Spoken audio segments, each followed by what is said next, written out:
भगवत प्रसादो प्रसादान्नगति कुतोऽपि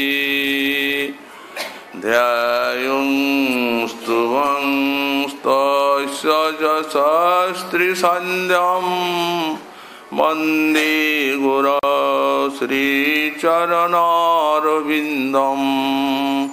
आजानुलम्बितभुजौ कनकावदातौ संकीर्तनैकपितरौ कमलायताक्षौ विश्वम्भरौ द्विजवरौ जुगधर्मपालौ वन्दे जगत्प्रियकरौ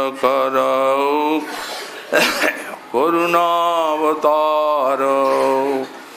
नमस्त्रिकालसत्याय जगन्नाथसुताय च सवृत्ताय सपुत्राय सकलत्राय ते नमः भरेहा पीडाभिरामं मृगमदतिलकां कुण्डलाक्रान्तगण्डां कञ्जाक्षं कम्बुकण्ठां स्मितसुभगमुखं स्वाधुरीन्नस्तवीनुम् श्यामं शान्तं त्रिभङ्गं रविकरवसनं भूषितं वैजयन्त्या वन्दे वृन्दावनस्थं जुवति शतवृतं ब्रह्मगोपालवेशम् तप्त कांचन गौरंगी राधे वृंदावनेश्वरी वृषभानुसुते देवी तं नमामि हरिप्रिये मूकं करोति वाचालं पङ्गुं लङ्घयति गिरिं यत्कृपातमहं वन्दे परमानन्दमाधवां वाञ्छाकल्पतरुभ्यश्च कृपासिन्धुभ्य एव च पतितानां पावनेभ्यो वैष्णवेभ्यो नमो नमः हरिभक्ति पराजे च हरिनाम परायणा दुर्वृत्ता वा सुवृत्ता वा तेषां नित्यं नमो नमः नमः धर्माय महते नमो कृष्णाय वेदसे ब्राह्मणे नमस्कृत्य धर्मान् वक्ष्ये सनातनान् नारायणं नमस्कृत्य नरं चैव नरोत्तमं देवीं सरस्वतीं व्यासं ततो जयो मुदीरयेत् जय रूप सनातन भट्ट रघुनाथ श्रीजीव गोपाल भट्ट दास रघुनाथ ईक्षय गुसाई करी चरण वंदन जहाँ हुई विघ्ननाश विष्ट पुरन दुर्गमी प्रतिमेन्द्रश्च स्खलत्पादगतिर्मुहुः सकृपाजुष्टिदानेन सन्तः सन्तु बलं बलम्।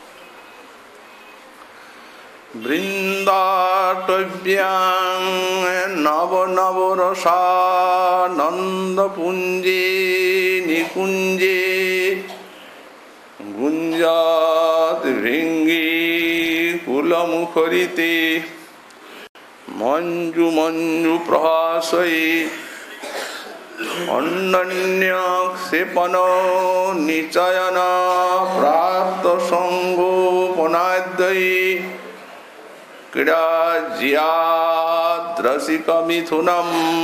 क्लिप्तकेली कदम्बम्। परम करुणा घन विग्रह श्री श्री गौरांग सुंदरीर परम अंतरंग पार्षद परम पूज्यपाद श्री शिला प्रबोधानंद सरस्वती चरण तार श्री श्री राधा रस सुधानिधि ग्रंथे 108 संख्यक श्लोके श्री श्री राधा माधवीर उल्लासे जय घोषणा करते गिये बोलें वृंदाटव्यां नव नव रसानंद पुंजे निकुंजे गुंजात भृंगी कुलमुखरिते मंजु मंजु प्रहासये अन्नन्यक्षेपण निचयन प्राप्त संगोपनाद्यै क्रीडा जियाद्रसिकमिथुनं क्लिप्तकेली कदम्बम्। वृन्दाटव्यां नव नव रसानंद पुंजी निकुंजी এই শ্রী বৃন্দাবনে नव नव रसानंद युक्त एवं गुंजात भृंगी कुलमुखरिते আর गुंजनशील भ्रमर कर्तृक मुखरित मधुर निकुंजे मंजु मंजु प्रहासये मृदुमंद हास्य करते करते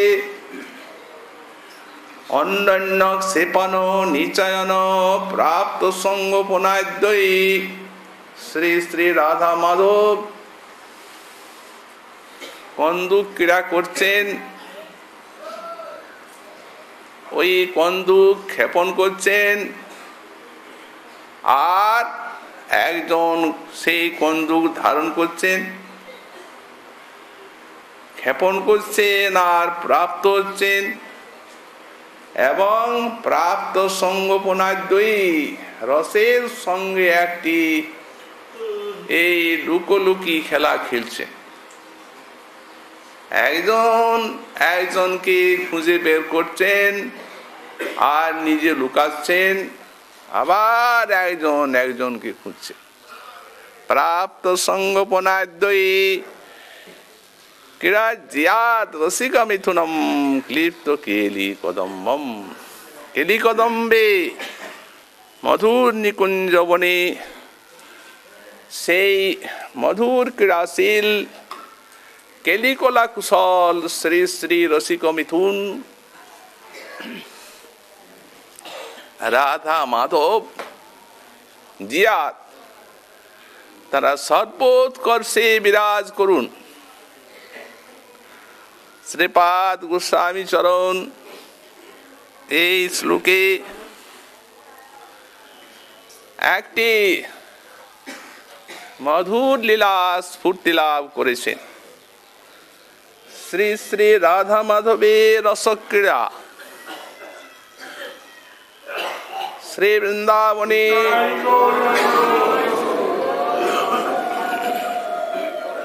মধুর বসন্ত ঋতুর আগমন এক অতি অপূর্ব ব্যাপার। স্বভাব সুন্দর বৃন্দাবনের বৃক্ষলতাতে রাশি রাশি কুসুমের বিকাশ এবং সেই কুসুমের সৌরভে সমাকৃষ্ট ভৃঙ্গকুলের ফুলে ফুলে মধুর রসবিলাস, মৃদুল মলয় হিল্লোল, শীতল সুগন্ধ মন্দ মলয় পবন, সেই বৃক্ষবল্লরীর পুষ্পলতায় আন্দোলন সৃষ্টি করতে করতে দিগন্তের দিকে বয়ে চলেছে। আম্রমুকুল ভক্ষণে কোকিলকুল পাগল, উন্মত্ত হয়ে সহস্র সহস্র কোকিল কুকু নাদে কলকণ্ঠে অপূর্ব এই নাদে মুখরিত করে রেখেছে বৃন্দাবনকে। সেই রূপ আবার অন্যান্য পক্ষীর কলকুজনে বৃন্দাবন মুখরিত। দলে দলে সব ময়ূরের দল পাখা মেলে মধুর মনোহর নৃত্য করছে। হরিণ শশকাদি সব পশুগুলি স্বচ্ছন্দে বৃন্দাবনে বিহার করে বেড়াচ্ছে। সকল স্থাবর জঙ্গমের মনে পুলক জাগাচ্ছেন এই বসন্ত ঋতু। এই ঋতুটি আমি এবং বৃন্দাবনে তো আর এই ঋতুর সমাবেশ, সে অপূর্ব এক শোভার সন্নিবেশ। আর এই শোভা একরকম নয়, ক্ষণে ক্ষণে নিত্য নিত্য নূতন। মহাজন বললেন, নব বৃন্দাবন নব নব তরুবন সেথা নব নব বিকশিত ফুল, নবীন বসন্ত নবল মলয়া দিল মাতল নব অলিকুল, যথা বিহরয়ে নবল কিশোর সেই কালিন্দী পুলিন কুঞ্জ নব শোভন তারা নব নব ভাব বিভূর। সেই নবরস রসালো মুকুল মধু মাতিয়া নব কোকিল কুল গায়, সেথা নব যুবতী গণে চিতৌমতা ওই তারা নবরসে কাননে ধায়। নব যুবরাজ নবীনা নব নাগরী তারা খেলয়ে নব নব ভাত সব নব। নীতি নীতি ওই ছন নব নব খেলন বিদ্যা প্রতিমতি মাতি। এই মহাজনীর গানটিতে কীর্তনটিতে আমরা বুঝতে পারলাম যে বসন্ত ঋতুর আগমনে শ্রী শ্রী রাধা মাধবীর যে রসক্রীড়া গোপী সহ গোপীনাথের এ অতি স্বচ্ছন্দ হয়ে ওঠে। ওই যে বলছেন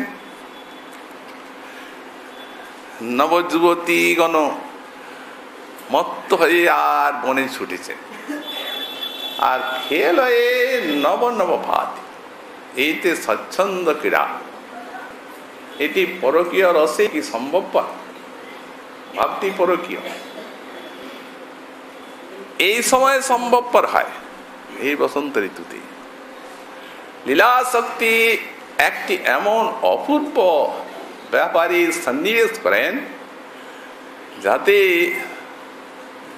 পরস্পরের খেলা স্বচ্ছন্দ। বসন্ত ঋতুর আগমন সূচনা হয়েছে আষাঢ় একদিন ইত্যাবসরে শ্রীকৃষ্ণের প্রিয় নর্ম সখা শ্রীমান মধুমঙ্গল অপূর্ব বেশে সুসজ্জিত হয়ে আর বৃদ্ধা গোপিকাগণের সভায় যে উপনীত হয়েছে। গোপিকাগণ তাকে সুন্দর আসন দান করেছে আর জিজ্ঞাসা করছেন, বিপ্র, আপনি কোন কোন শাস্ত্র অধ্যয়ন করেছেন? কোন কোন শাস্ত্রে আপনি পারঙ্গত?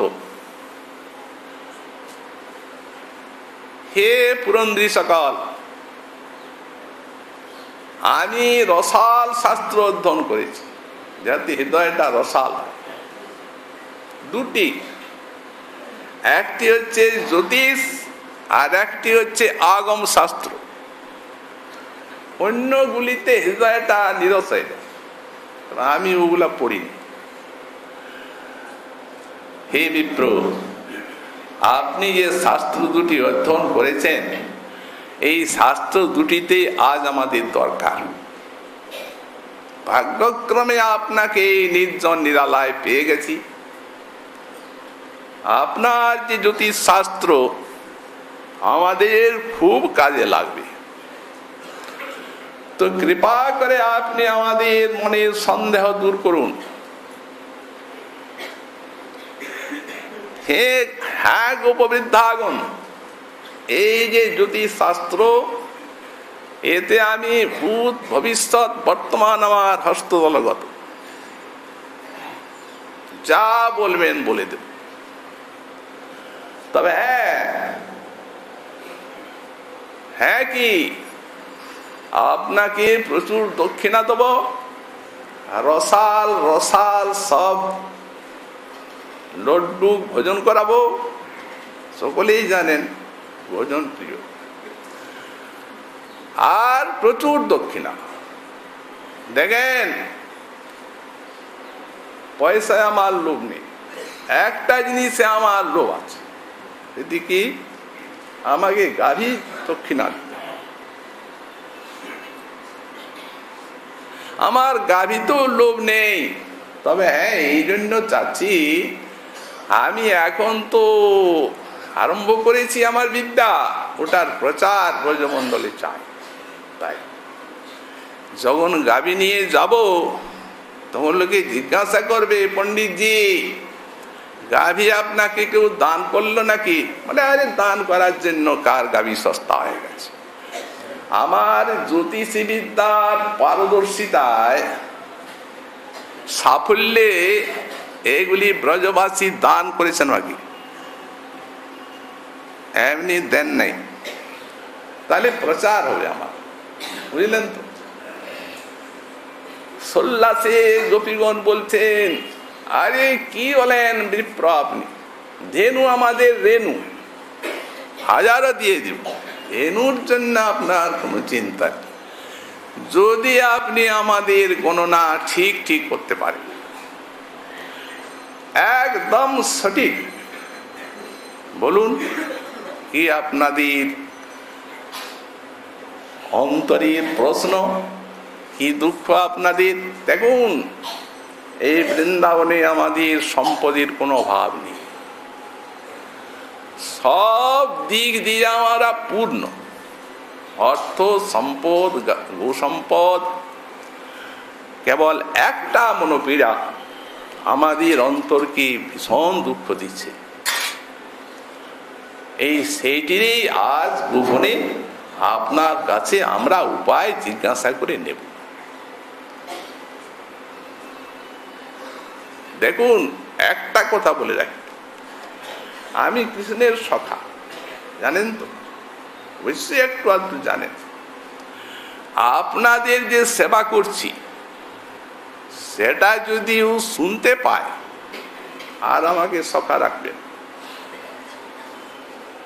কারণ কেন জানেন?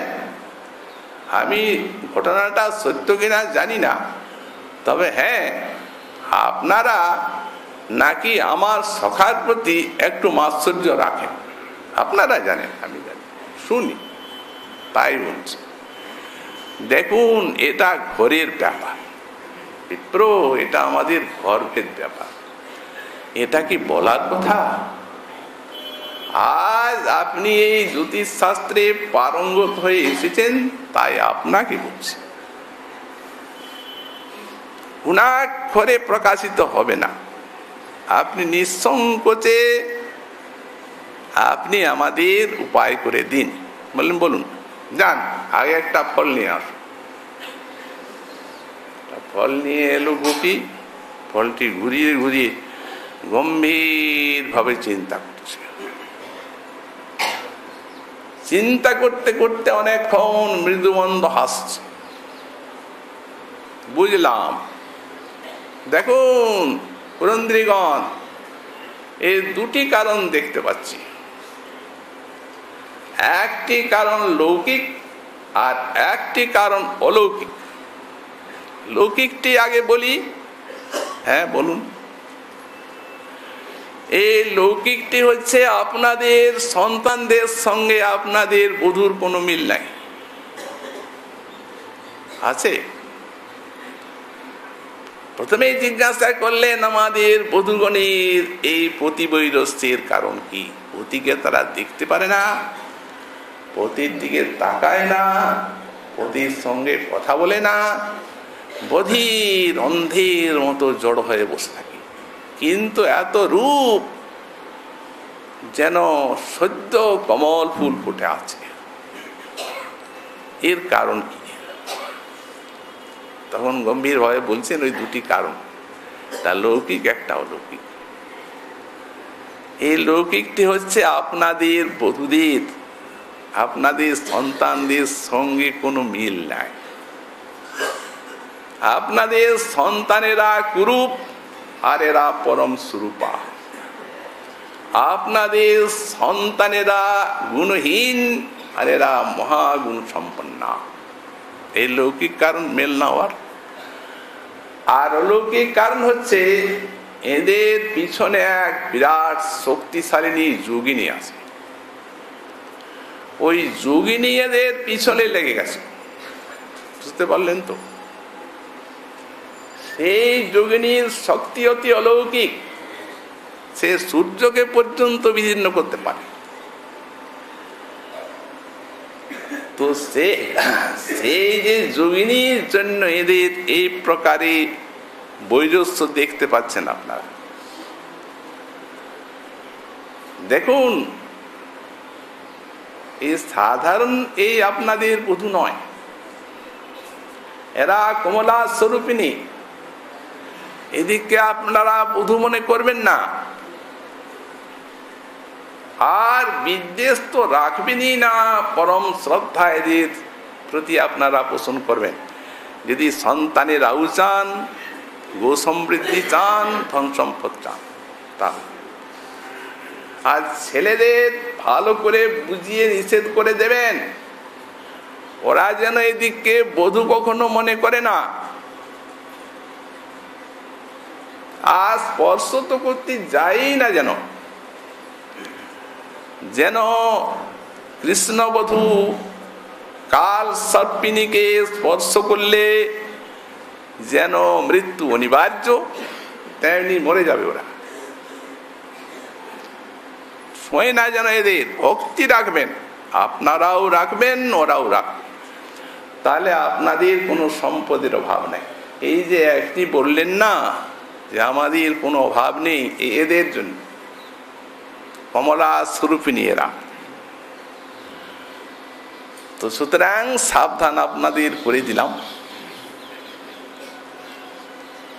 আর সেই যোগিনী যে এদের পিছনে লেগেছে, ওই যোগিনীকে প্রসন্ন করতে হবে। এদের এমন গম্ভীর ভাবে কথাকুটি মধুমঙ্গল বললেন, সেই বৃদ্ধাগণ বলছেন, বিপ্র, এইগুলি ছেলে মানুষের কথা নয়, বয়সটা আপনার কম বটে, কিন্তু আমরা বুঝলাম জ্যোতিষ শাস্ত্রে আপনি সর্বজ্ঞ, সবই জানেন। আমরা খুব প্রসন্ন হলাম আপনার গণনায়। এখন ওই আগম শাস্ত্রে নিশ্চয়ই এর প্রতিকার আছে, সেই প্রতিকারটা বলে কি উপায়? উপায় আছে, আপনারা করতে পারবেন কিনা জানি না। আপনি যা বলবেন আমরা তাই করব। দেখুন, এই যে বৃন্দাবন না, এই বৃন্দাবনে একজন কুঞ্জেশ্বরী দেবতা আছে। উনি অলক্ষিতে কুঞ্জে কুঞ্জে ঘুরে বেড়ান, খুব কৃষ্ণবর্ণ দেবতা। সেই দেবতার আরাধনা করে ওই যোগিনী, ওরই বশীভূত। ওই দেবতাকে আপনাদের বধূগণকে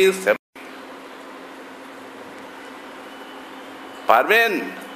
যা বলেন আপনি তাই। দেখুন, তাহলে আমি সেবার প্রকার বলে দিচ্ছি। এখন সুযোগ, এই বসন্ত ঋতু আসছে, এই সময়ে সেই ওর আর একটি নাম হচ্ছে বসন্ত মদন। ও প্রত্যক্ষ ভাবে দেখা দেবে, আর আপনাদের বধূগণ তাকে সেবা করবেন, প্রসন্ন হবেন তিনি, করুণাময় তিনি। প্রাতঃকালে তারা নানাবিধ সাজসজ্জা, বসন ভূষণ অলঙ্কার যা দামি দামি আছে তাতে সাজাবেন, সাজিয়ে আর বধূদের পাঠিয়ে দেবেন বৃন্দাবনে। পূজার প্রচার দিয়ে দেবেন, ফুল, পুষ্পমাল্য, চন্দন, অগুরু, নানাবিধ সুগন্ধিত দ্রব্য, বসন ভূষণ, নৈবেদ্য, এই সব উপচারের দ্বারা বধূগণ আপনাদের যে সারা দিন সেবা করবে, রাত্রিকালে ওইখানে পর্ণশয্যায় শয়ন করবে, রাত্রি জাগরণ করে আর সেই দেবতার ধ্যান করবে, তার গুণগান করবে, তাহলে প্রসন্ন। কিন্তু সাবধান, মনে কোনো সন্দেহ রেখে যদি আপনারা তাদের অনুসন্ধান করতে যান বউগুলি কি করছে, তাহলে ফল উল্টো হয়ে যাবে সম্পূর্ণ। দুটি একটি তো না, আপনাদের সব বোধহয় যাবেন না, তার আবার কি চিন্তা আছে?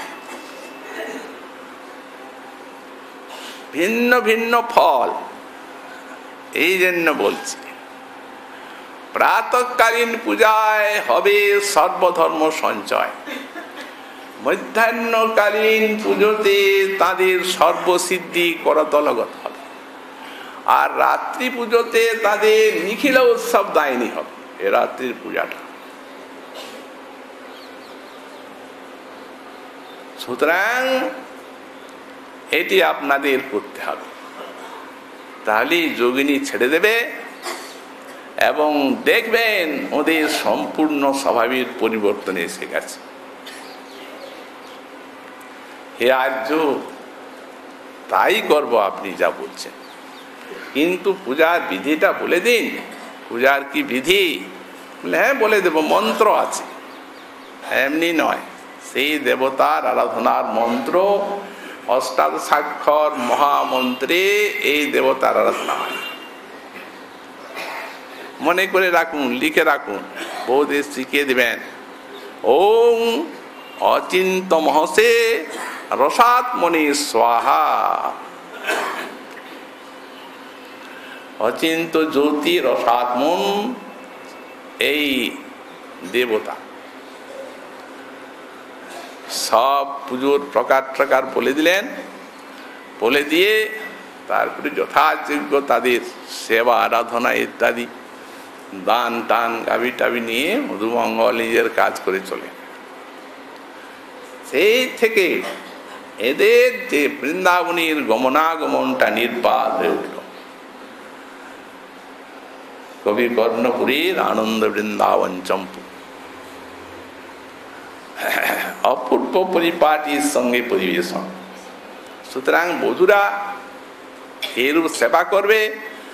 শ্বশ্রু মাতাগণ বধূদের কাছে এলেন, এলে বললেন, দেখো বধূগণ, তোমাদের বৃন্দাবনে এইরকম এক কুঞ্জেশ্বরী দেবতা আছেন, তার পুজো করতে যেতে হবে রোজ।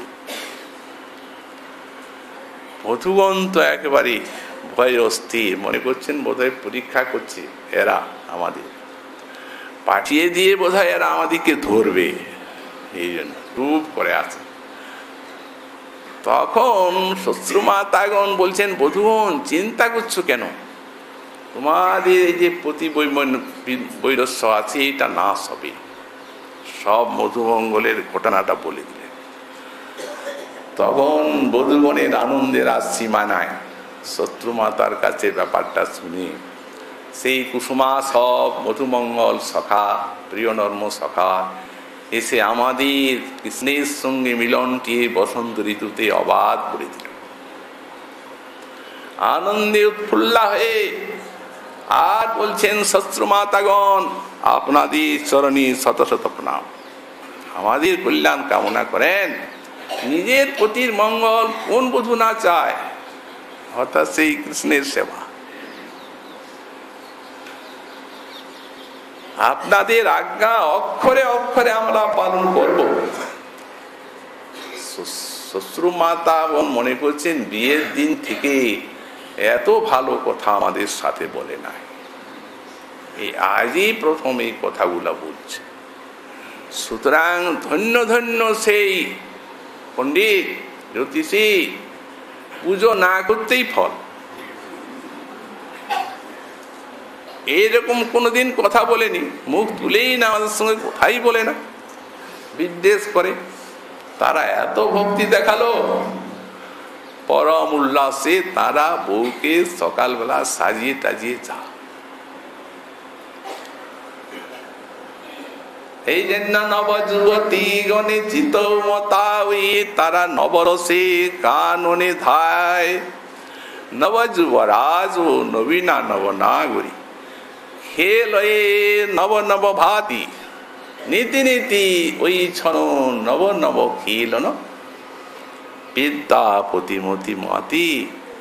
তো আজকার খেলা নির্জন কেলি কদম্ব কুঞ্জে শ্রী শ্রী রাধা মাধব সম্মিলিত হয়েছেন, কেউ নেই।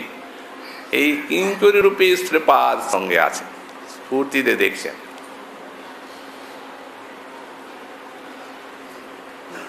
শাম এসো, আজ তোমার সঙ্গে বন্দুক খেলা খেলবো।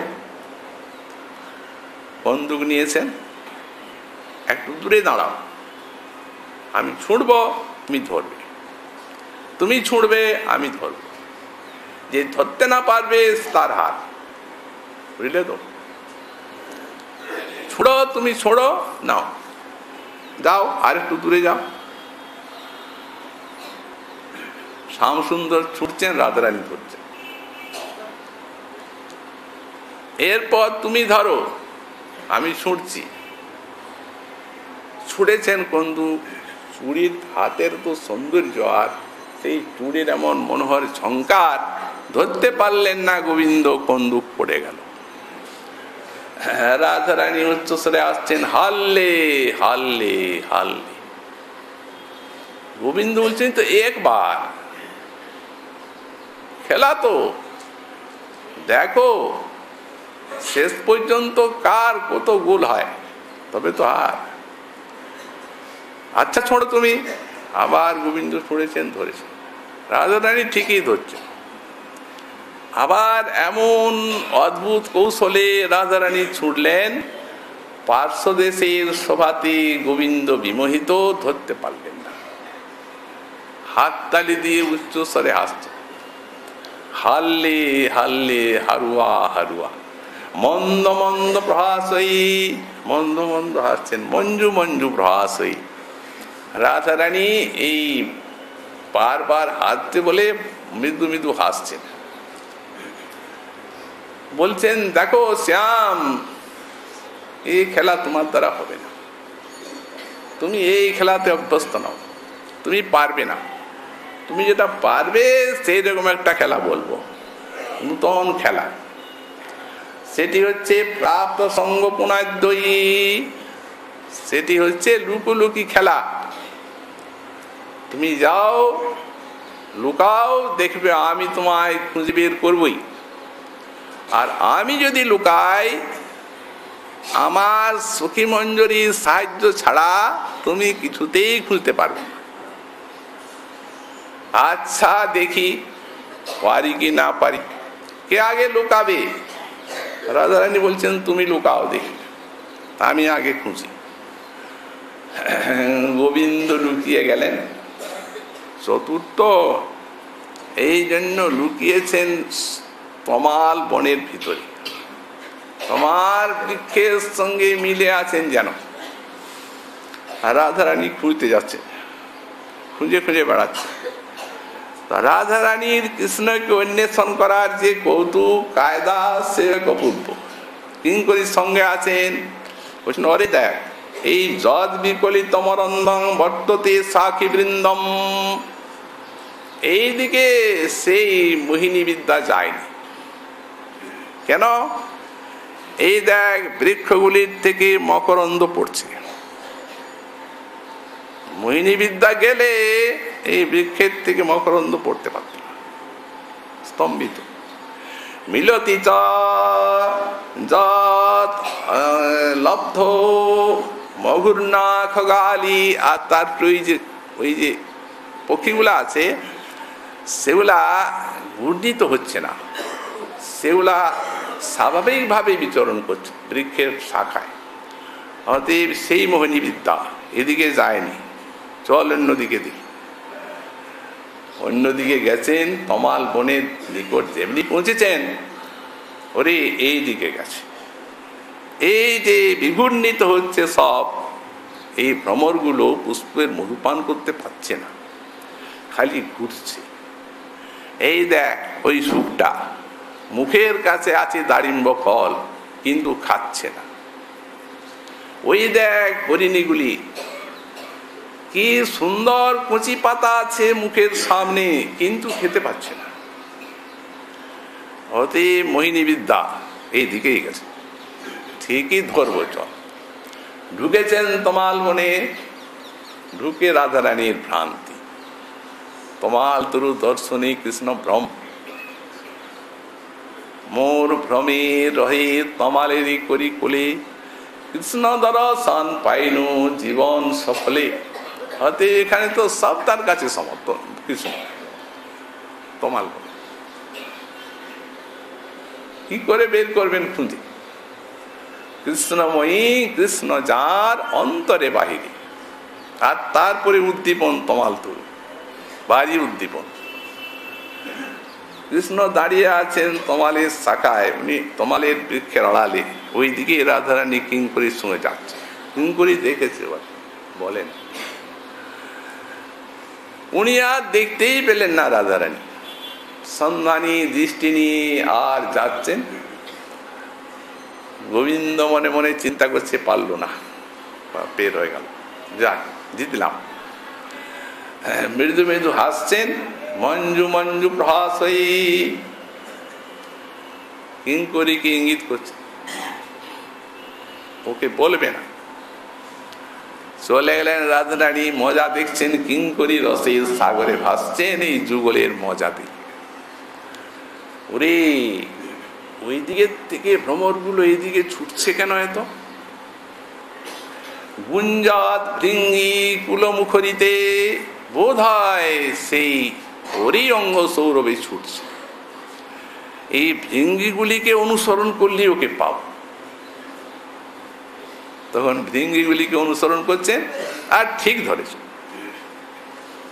এই পেয়েছি, এই পেয়েছি, হারলে হারলে। গোবিন্দ বলছেন দেখো এই খেলার এখনই হার, তুমি লুকাও, যদি আমি ধরে বের করতে পারি তাহলে সমান সমান হয়ে গেল, আর যদি তোমাকে ধরতে না পারি তবে তো হার, যাও লুকাও, বসো, তুমি দেখলে আমি লুকাবো না। কিঙ্করীকে বলছেন ওরে এই বস্ত্রটা ওর চোখে বেঁধে দিত, ও দেখবে আমাকে। কিঙ্করী আজ্ঞা পালন করছে, একটা চোখে বেঁধে দিচ্ছে কাপড়, লুকাই, তারপর তুমি খুলে আমাকে খুঁজবে। লুকালেন একটি কুঞ্জে, সেখানে কি আছে, সেখানে কতগুলি শোভা বিস্তারের জন্য কতগুলি সুবর্ণের প্রতিমা আছে। সেই প্রতিমাদের ভিতরে দাঁড়িয়ে রাধারানী একটা প্রতিমার মতো হয়ে দাঁড়িয়ে আছে। তো রাধারানীর অঙ্গের আলো কোটি বিদ্যুতের মতো কান্তিটা, ওরা কি অত উজ্জ্বল প্রতিমাগুলো? অতএব ধরা পড়বেন? না, পড়বেন না, কারণ রাধারানীর অঙ্গের কান্তিতে আর সান্নিধ্যে ওরাও রাধারানী বনে গেছে প্রতিমাগুলো। শ্রীরূপ গোস্বামী পাদ রাধারানীর আবিরূপ বা অবিরূপতার কথা বলেছে, যেখানে যাবেন সমীপস্থ বস্তুকে নিজের সারূপ্য পাবেননি। যাহা যাহা পদযুগ ধরই তাহা তাহা সররূহ ভরই, যাহা লহু হাস সঞ্চার তহি তহি অমিয়া বিথা। এমনি রাধারানীর বিগ্রহ, যাহা যাহা ঝলকত অঙ্গ তহি তহি বিজুরি তরঙ্গ, যাহা যাহা নয়ন সঞ্চার তহি যাহা যাহা নয়ন বিকাশ তহি কমল প্রকাশ। এইরকম। তো সুতরাং সব এখন সমান, সব কাঞ্চন প্রতিমা রাধারানী, আর ধরবার উপায় নেই। গোবিন্দ ঢুকেছেন সেইখানে, সেই কুঞ্জে, দেখছেন সব প্রতিমা, এর মধ্যে একটা কি কিছু হবে? ও ছুঁয়ে দেখি তো। ছুঁয়ে দেখছেন প্রতিমাটা শক্ত। ওই রাধারানীর কাছে যখন পৌঁছেছেন তখন উনার জাঢ্য ভাব এসে গেছে, আমাকেও তো ছোঁবে, অতএব জাঢ্য নামক সঞ্চারিটা এসে গেছে, উনিও প্রতিমার মতো শক্ত। ধরতে পারলেন না, পারে। গোবিন্দ রাধারানী মজা দেখে মঞ্জু মঞ্জু প্রহাস, ওই ধীরে ধীরে ধীরে ধীরে হাসছে, গেল, আর পারবে না। ওই কুঞ্জের থেকে বেরিয়ে অন্য দিকে খুঁজে বেড়াচ্ছে। ওরে কিঙ্করী সেই তার অনুসরণ করছে, দেখি কোথায় যায়। এই খেলাটা ঠিক নয়। কেন? এই প্রিয়াজির সঙ্গে বিরহজনিত খেলা, খেলাটা আরম্ভ করে ভালো কাজ করি না, এটা না খেললেই হতো। এখন পাচ্ছিও না খুঁজে, কি উপায়? চলো আমি দেখিয়ে দেব, তবে হ্যাঁ হারবে তুমি, এটি জেনে রাখো। কেন? উনি তো আগেই বলেছেন, আমার সখী মঞ্জরীর সহায়তা ভিন্ন তুমি আমাকে খুঁজে বের করতে পারবে না। তাহলে তো হারলে, আমি ট্রাই করলাম, এখন কি আর করা যায়, দেখা যাক, বল তো কোথায়, দেখিয়ে দে। তখন দেখিয়ে দিলেন, ওই প্রতিমাগুলার ভিতরে আছে একটা, যাও। রাধারানী তিনি তেমনি খুঁজে পেয়েছি পেয়েছি, সমান সমান। না, সমান নয়, হার। এই বলে দিয়েছে তোমায়, বল সত্য কথা, বলেছিস কিনা ওকে? ঠিক করি তো রাধা, ও কি কৃষ্ণের পক্ষ হবে না? কোনোদিন হয় না। হ্যাঁ বলেছি তো। বলছিল কি, যে খেলাটা আরম্ভ করলাম, কি প্রাণ হারক খেলা, প্রিয়াজিকে হারিয়ে প্রাণটা ছটফট করছে। তখন আর না বলে পারি। রাধারানী এমনি মৃদুমন্দ হাস্য করছে, এ খেলা তো সাম তুমি হেরে গেল, প্রত্যেকটা খেলাই তোমার হার। ওই রকম আরো এইখানে খেলা হয় শ্রীকুণ্ড তটে, এই যে লুকুলুকি খেলা, অপূর্ব খেলা। একদিন এমনি লুকিয়েছেন রাধারানী, আর শ্যাম সুন্দর খুঁজে বেড়াচ্ছেন, পাচ্ছেন, খুঁজে খুঁজে খুঁজে খুঁজে হায়রান। তখন একটা মণি বেদিকায় বসেছেন, লতা পাতার বৃন্দাবন, কুঞ্জ রাধাকুণ্ডের কুঞ্জ তো আবার তার থেকে বেশি। আমাদের শ্রীপাদ প্রধান নন্দ সরস্বতী একটা শ্লোকে বৃন্দাবন মহিমামৃতির এই লীলার ইঙ্গিত দিয়েছেন। বসেছেন, চিন্তা করছেন আকাশ পাতাল, হায় কেন এই খেলা আরম্ভ করলাম, এই বিরহ জনিত খেলা। এইবার যদি প্রিয়াজিকে পাই আর কখনো এই খেল খেল, এই লুকোলুকি খেলা ভালো নয় ভাবছি। বাতাস যেখানে বসে আছেন সেইখানে একটা বৃক্ষের থেকে একটা লতা বিচ্যুত হয়ে আর একদিকে ঝুঁকে পড়ল। তা এখন রাধারানীতে মনটা তন্ময়, তো এই জন্য যে বস্তুতে মনটা তন্ময় থাকে, স্থাবর জঙ্গম পশু পক্ষীর চেষ্টাকেও তার সেই অনুসন্ধানের বিষয় বলে মনে হয়। লতাটা এমন ভাবে পড়লো যেন লতাটা হাত দিয়ে দেখিয়ে দিল শাখা দিয়ে, এইদিকে যাও পাবে। উনি মনে মনে চিন্তা করছেন, এ কি ইঙ্গিত করলো আমার, একটা ডাল এমন সুন্দর পড়লো, এদিকটা তো যাই নাই, যাই তো দেখি। ওই দিকটায় গেছেন আর পেয়েছেন, এই পেয়েছি পেয়েছি পেয়েছি, জয় জয়। রাধারানী ধরে বসলেন, বলো কে বললো? নিশ্চয় আমার সখী মঞ্জুরি বলেছে। তোমার ক্ষমতা নাই যে আমাকে নিজের চেষ্টায় খুঁজে বের করবে না, এখানে সখী মঞ্জুরি তোমার কোথায়? তবে কি করে বলো তো তুমি এই দিকটা অনুসন্ধান করতে গেলে? সত্য বলবে। তখন এসো, এইখানে বসেছিলাম এই বেদিকার উপরে, তোমার কথা চিন্তা করছিলাম, ভাবছিলাম আহা এই খেলাটা না খেললেই ভালো হতো, এই যে লুকোচুরি। তখন জানো এই যে শাখাটা এখনো পড়ে আছে, এমনি করে যেন নুয়ে গেল, হাওয়া দিল, ওই তো আমার মঞ্জুরি দেখিয়ে দিল তোমার, তোমার সুখী তো দেখা। বাহ, এইটা তোমার সুখী। এই সব বৃক্ষলতায় রাধাকুণ্ডে নিজত্ব জ্ঞান, এই তো আমার সকাসুখী সব। তো সুতরাং তোমারই হাত এইদিকে দেখিয়ে দিল আমার সখী, তাই তুমি অনুসন্ধান করে পেলে। এ তোমার সখী হলো, আমি নিজের বুদ্ধিতে এদিকে অনুসন্ধান করলাম। তাহলে যদি সখী না হয় আমার, তোমার বিরহ দেখে আর অকাণ্ডে ওইদিকে ঝুঁকে পড়লো কেন যেদিকে আমি আছি? বলো দেখি, চিন্তা করে দেখ। তাহলে এরা সব আমাদের লীলা সহায়, এটি না বুঝে না বলে মেনে উপায় নেই। এরূপ রসময় কেড়া। এখন কিঙ্করী রূপে শ্রীপাদ নিকটে আছেন, এমন মধুর বিহার যে সেই বিহার দর্শন করে আর বৃন্দাবনের শোভা দেখে আর পরমানন্দে কিঙ্করী দেখছেন যে রাধা মাধবীর চিত্তে মধুর মিলনাকাঙ্ক্ষা জেগে উঠল। একটি কুঞ্জে প্রবিষ্ট করালেন, যুগলীর মিলন সম্পাদন করালেন, আর যুগলীর জয় দিচ্ছেন। কিরাজ্যাত রসিক